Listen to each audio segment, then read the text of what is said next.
diz que viu um vômito de lobisomem contendo pés de porco e penas de galinha. Agora vamos para o horóscopo. Pode chegar, cheira cabelo.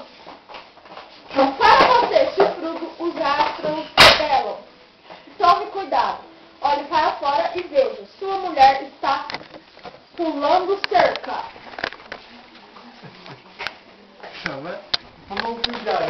Terminamos mais esta edição.